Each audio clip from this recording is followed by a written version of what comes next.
My fiancé banned me from the vacation I funded because her mother brought her ex, so I froze the accounts and left them stranded overseas. My fiancé took her ex-boyfriend on a lavish trip to Italy, a vacation I paid for, a secret she painstakingly kept, and a betrayal I stumbled upon during a grainy video call. The question isn't just how she could do it, but what kind of person orchestrates such a calculated deception right before walking down the aisle. It all started years before, in the buzzing, hopeful chaos of a friend's wedding reception, where the clinking of glasses and soft chatter seemed to promise a future full of warmth. I was Leo, 34, an architect who thought he had life figured out, especially when it came to finances and future planning. I met Chloe 3 years ago. She was a bridesmaid, radiating this incredible light across the room, and I was just the guy at the singles table.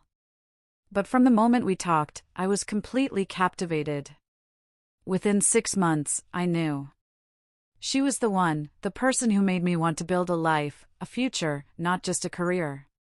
A year later, she moved into my Denver apartment. We adopted a rescue cat, talked endlessly about kids, future homes, even where we'd retire. All the big, beautiful dreams you share with your forever person. Last March, at a cozy Italian spot downtown, I got down on one knee. Right there, between the tables, she said yes before I could even finish asking. In that moment, I genuinely thought, this is it.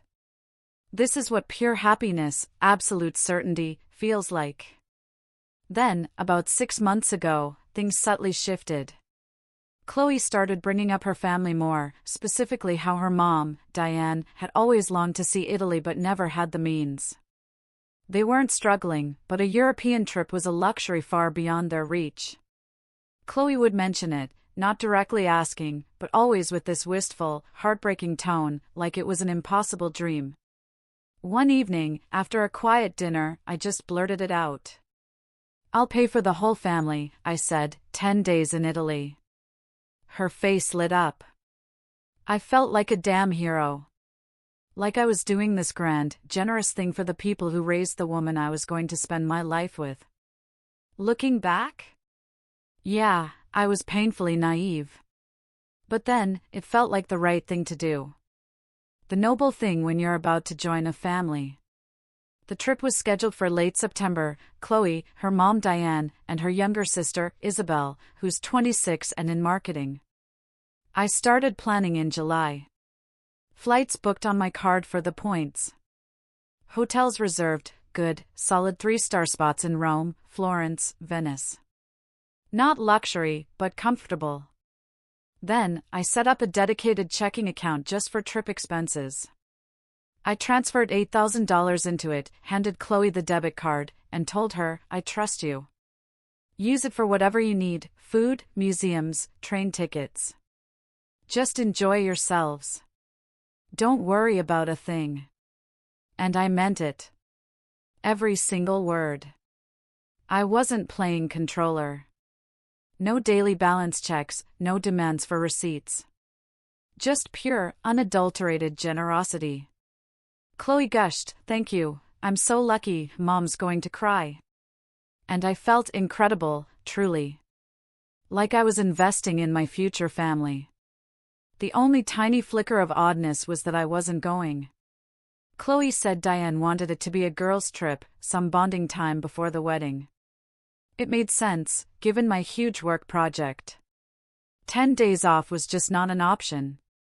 They left on a Friday, late September.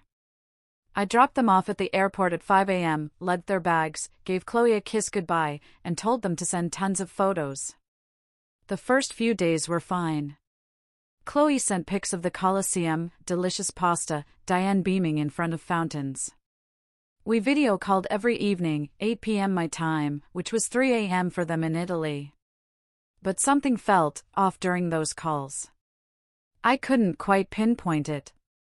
Chloe always stepped onto a balcony, or into a bathroom, never showing me the full room, never anyone else. Her answers were vague. "What did you do today?" I'd ask, and get a generalized rundown with zero specifics. I kept telling myself, "You're being paranoid, Leo. She's tired. She doesn't want to wake her mom and sister."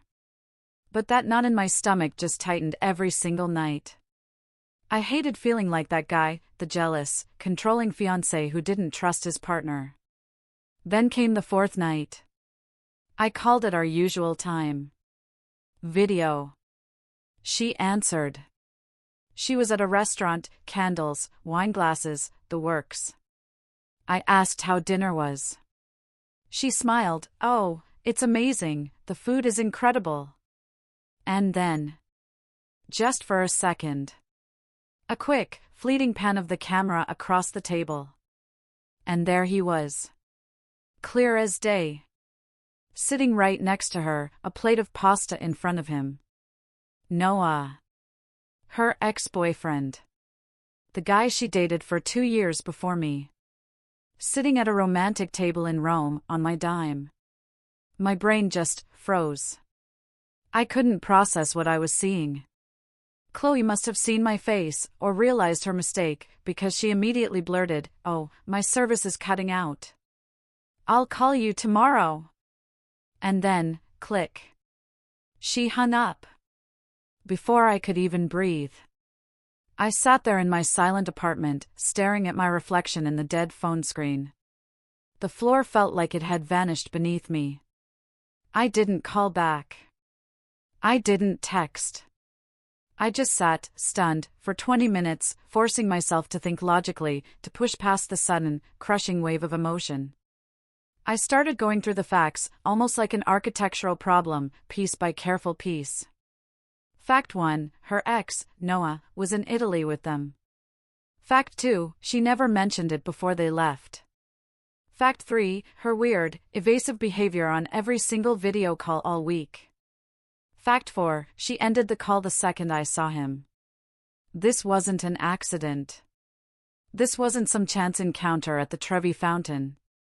This was planned. She knew he was coming. She chose not to tell me, because she knew I wouldn't be okay with it. She chose deceit over honesty. I felt physically sick. Not raging angry yet, just this hollow, sinking feeling of being utterly, completely played. I opened my banking app. Checked the trip account. They'd spent about $4,000 in 4 days. More than I expected, sure, but I'd told her not to worry about money. Maybe they were just eating really well. I sat there for another hour, just trying to comprehend. What kind of person does this? Who takes their ex-boyfriend on a trip their fiancé paid for, and thinks that's remotely acceptable? The rage, oh, the rage would come. But in that raw moment, I just felt hollow. Like someone had reached into my chest and yanked out something vital, something I didn't even know I relied on until it was gone. I didn't sleep a wink. Just sat on the couch in the dark, replaying that fleeting glimpse of Noah's face next to hers, the wine glasses, the casual intimacy. Like it was all just normal. By 3 a.m., my decision was made. And it wasn't born of anger, not entirely. It was a cold, hard principle: my money comes with an assumption of honesty. The second that honesty is gone, the money goes with it. I wasn't going to strand them. I'm not a monster. Their flights home were paid. The hotels were prepaid. They had shelter and a way back to Denver. But everything else? Every lavish meal, every museum ticket, every train ride? That was coming out of their pockets now. I was done funding whatever sick charade this trip had become. At 6 a.m. Denver time, I logged into my bank. Froze the debit card. Transferred the remaining $4,000 back into my main account. 90 seconds. That's all it took. And when it was done, a strange calm washed over me. Not satisfaction, not exactly. But clarity. Like I'd finally stopped being a ghost in my own damn life. The call came about 4 hours later. Early afternoon in Italy. My phone buzzed, Chloe's name flashing. I almost let it ring. But I knew this confrontation was inevitable. I picked up. No hello. Just immediate yelling. What the hell did you do? The card isn't working. We're stuck at a restaurant, it got declined. Her voice was high-pitched, panicked. I could hear Diane's sharp voice in the background, though I couldn't make out the words. I kept my voice steady, level. The card's frozen. The account's closed. You have enough to get home, that's it. A beat of stunned silence. Then, the tears. Not sad tears. Angry tears. She was screaming, calling me cruel, controlling. How could you do this to my family? To Mom, who's dreamed of this her whole life. I let her finish her tirade. Then I asked the only question that truly mattered. Was Noah invited, I said, or did he just show up? The line went silent. A few agonizing seconds. Then she mumbled that Diane had invited him. Because he'd always wanted to see Italy and it seemed mean to exclude him. That one answer. It told me everything. This wasn't some last-minute decision. Diane had planned this, likely weeks ago. And Chloe had gone along with it. Without a single word to me. I pressed her, when did you find out? She admitted it. 2 weeks. She'd known for 2 weeks before the trip. Her mom told her, and she didn't know how to bring it up because she knew I'd be upset. It doesn't mean anything, she pleaded, he's just a friend now. Mom thought it would be nice for him. Nice for him? It was so insulting. Did she really think I was that stupid? That her ex-boyfriend was just a charity case Diane wanted to include on a romantic Italian getaway I paid for? I hit back, you had 2 weeks to tell me. 2 weeks. And you chose not to. You chose to let me find out by accident. That tells me everything I need to know about your respect for me. She started arguing, saying I was unfair, that Diane had put her in an impossible position, that she couldn't say no to her own mother. But here's the brutal truth about impossible positions, they're only impossible if you refuse to make a choice. And Chloe had made hers. She chose her mother's comfort over my trust. And now she was furious about the consequences. Then, her sister, Isabel, got on the phone. Younger, angrier than Chloe. Calling me petty, vindictive. You're ruining our trip over nothing, she shrieked. I asked her point blank if she'd known about Noah coming. Of course I knew, she snapped. Everyone knew. Except you. Like I was the idiot, the outsider, not privy to their little family secret. That cut deeper than anything Chloe had said. It meant all 3 of them, Chloe, Diane, and Isabel, had sat around, discussing this, probably laughing at how clueless I was, how easily they could spend my money while lying through their teeth. Isabel then called me controlling, real men don't use money as a weapon. I shot back, real partners don't lie for 2 weeks straight. I'm not controlling anything. I'm just not paying for it anymore. I could hear Diane in the background, now, accusing me of disrespect, saying she'd raised Chloe better than to be with someone so cold. The sheer irony of her calling me disrespectful when she'd invited my fiancé's ex on a trip I funded was monumental. But I didn't even bother pointing it out. These weren't people who were suddenly going to see reason. Chloe got back on the phone. Her voice had completely changed. No more anger, just pleading. Please, baby, I'm so sorry. I should have told you. Just unfreeze the card, and we'll talk about this when I get home. A part of me, the part that had loved this woman for 3 years, wanted to give in. Hearing her cry made my chest ache. But a stronger, clearer part of me knew this, if I backed down now, I'd be teaching her that lying works, as long as you apologize convincingly after you're caught. I told her, the decision is final. You have what you need to get home safely. We'll talk when you're back in Denver. She asked what that meant. Was I breaking up with her? Honestly, I didn't know yet. So I just said, I don't know what this means. I just know I'm done pretending this is okay." Before she could respond, I hung up. Flipped my phone face down on the table, because I knew the barrage of calls and texts was coming, and I needed quiet. Hours later, when I finally dared to check, there were over 50 messages. From Chloe, apologizing, explaining, begging. From Isabel, calling me every name imaginable. And from numbers I didn't recognize, which I assumed were Diane, but I didn't even bother to check. I spent the entire day in my apartment, just sitting with it. Trying to understand how I'd been so blind, how I'd missed the signs that Chloe wasn't the woman I thought she was. The core issue wasn't even Noah being there. It was the lying.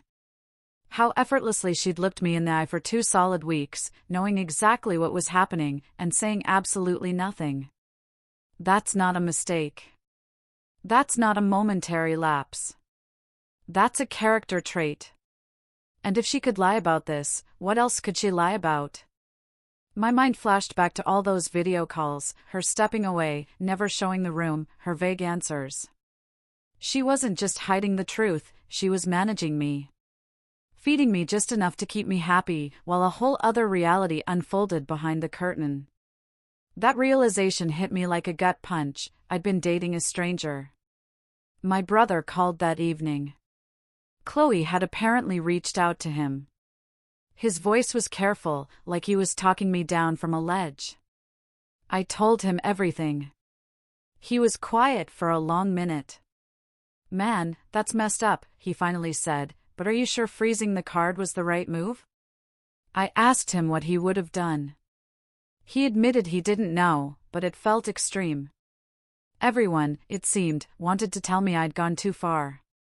That I should have just had a conversation. But they didn't understand. The conversation was supposed to happen before the lying, not after. I didn't freeze that card to punish Chloe. I froze it because continuing to pay for that trip would have been an endorsement. An acceptance of her choices. And I absolutely, fundamentally refused to do that. The money wasn't the point. It never was the point. It was about drawing a line in the sand. Saying, this is where my generosity ends, and my self-respect begins. That night, staring at my ceiling in the dark, a truly terrifying realization hit me. If I took her back now, without real consequences, this would be my marriage. A relationship built on her making decisions behind my back, only apologizing when caught. I pictured myself at 45, with kids, a mortgage, discovering she'd been hiding even bigger things for years. This wasn't just about an ex-boyfriend on vacation. I couldn't just let this go because confrontation was uncomfortable. She'd chosen to protect Diane's feelings over our relationship. And that, right there, too, LD me exactly where I stood in her priorities. 5 days later, they were back in Denver. I knew because Chloe texted from the airport, asking if I'd pick them up. I didn't respond. Silence felt like the clearest answer. She called twice, I let it go to voicemail. When I finally listened, her voice was drained, defeated. They'd taken an Uber. She wanted to talk immediately. I'd spent those 5 days steeling myself, not rehearsing lines, but getting my head right. Reminding myself that love doesn't demand accepting disrespect. And that sometimes, the hardest path is the right one. She showed up the next morning. Still had her key, let herself in. I was on the couch, coffee in hand, when she walked into the living room. She looked awful. Tired, pale, like she'd been crying for days. My gut reaction was to comfort her. 3 years of loving someone does that. But I stayed put. Say what you came to say, I told her. She sat across from me, started apologizing. Admitted she'd messed up, should have told me about Noah from the start. Diane, she said, had sprung it on her 2 weeks before, that Noah apparently wanted to see Italy, and Diane thought it'd be nice to include him since he'd always been good to their family. Chloe panicked. Didn't know how to tell me because she knew I'd be hurt, or try to stop the trip. So she convinced herself it would be easier to just let it happen and deal with the fallout later. I asked her if she understood why that was worse, why choosing to hide it was worse than the situation itself. She nodded. I do now. But at the time, I was just trying to keep everyone happy. That phrase. Trying to keep everyone happy. That was the moment. That's when I knew this was irreparable. Because she'd included everyone in that equation. Except me. I told her, you weren't trying to keep me happy. You were trying to keep me ignorant. There's a monumental difference. She started crying again, insisting she loved me, that this changed nothing between us. But it had changed everything. I'd spent 3 years believing I was with someone who valued honesty. Turns out, I was with someone who valued avoiding conflict more. I asked her about Noah again, beyond just tagging along. She swore nothing happened. Separate rooms, barely talked except at group dinners. And I told her, I actually believe you. Because this wasn't about cheating. It was about whether she respected me enough to include me in decisions that fundamentally affected our relationship. She kept repeating that Diane had put her in an impossible position. That if she'd said no to Noah coming, her mom would have been hurt and angry. I just looked at her. So, you chose your mom's comfort over my trust, I said, and now you're surprised there are consequences? She had no answer. Just sat there, crying, asking what she could do to fix this. I'd thought about that question for days. And the crushing truth was, there was nothing. Because this wasn't a mistake. This was her instinct when faced with a difficult choice. Her instinct was to lie, to smooth things over, to hope for the best. You don't fix something that fundamental with an apology. I told her I needed time. That I wasn't making permanent decisions right then, but I couldn't just go back to normal. She asked if I wanted her to move out. Yes, I said. At least temporarily. I need space to think without you physically here. She looked devastated. Does this mean we're breaking up? She whispered. Honestly, I told her, I don't know yet. But I know right now, I don't trust you. And I don't know if that's something I can ever get back. That afternoon, she packed a bag. Grabbed clothes, toiletries, and the cat. She'd always been closer to him anyway. At the door, she turned. I'm so sorry, Leo. I never meant to hurt you. I believe her. I believe she never meant to hurt me. But intention doesn't erase impact. And the impact of her choices was that I'd spent 2 weeks feeling like a complete fool, funding a vacation that included her ex-boyfriend. The next few weeks were surreal. We'd text occasionally. She'd update me on her sister's place, ask if I was ready to talk. My friends were completely divided. Half urged me to forgive her, everyone makes mistakes, the relationship was otherwise great. The other half screamed, walk away. If she'll lie about this, she'll lie about anything. I spent countless hours envisioning what marriage to Chloe would actually look like. And one terrifying image kept recurring, me, years down the line, blindsided again, discovering she'd made major decisions without me, about money, where we lived, how we raised our kids, all because she wanted to avoid conflict. The pattern would be identical. Her avoiding hard conversations, me feeling utterly betrayed when the truth finally surfaced. I couldn't live like that. I didn't want to spend 40 years constantly wondering what else I didn't know. About a month after she moved out, I asked her to meet for coffee. I told her, I can't do this anymore. I love you, Chloe, but I don't trust you. And I don't see a path back to trusting you. She cried. You're really going to throw away 3 years over one mistake? She pleaded. It wasn't one mistake, I corrected her, my voice heavy. It was a choice you made every single day for 2 weeks. Every time you looked at me and didn't say a word, you chose this outcome. She left that coffee shop, and I haven't spoken to her since, beyond logistics texts about furniture. Her family? They think I'm a monster. I know Isabel posted vague social media rants about men who use money to control women. I'm sure Chloe has spun her version of the story, where I'm the villain who abandoned her over nothing. But I'm okay being the villain in their story. Because I know the truth. I gave her every chance to be honest, and she chose not to take it. 3 months have passed. I'm doing fine. Not dating yet, but the door isn't closed. Mostly, I feel this profound relief. I figured out who Chloe truly was before we walked down the aisle, not after. People ask if I regret how I handled it, if I wish I'd been less extreme. And honestly? No. That moment I froze the card was the moment I chose my self-respect over keeping a false peace. Chloe isn't a bad person. She's just someone who prioritizes avoiding conflict over being honest. And while that might be fine for her, it's not fine for me. I still think about that video call sometimes, seeing Noah sitting there, the wine glasses clinking. And that gut-wrenching drop of realization that I'd been lied to.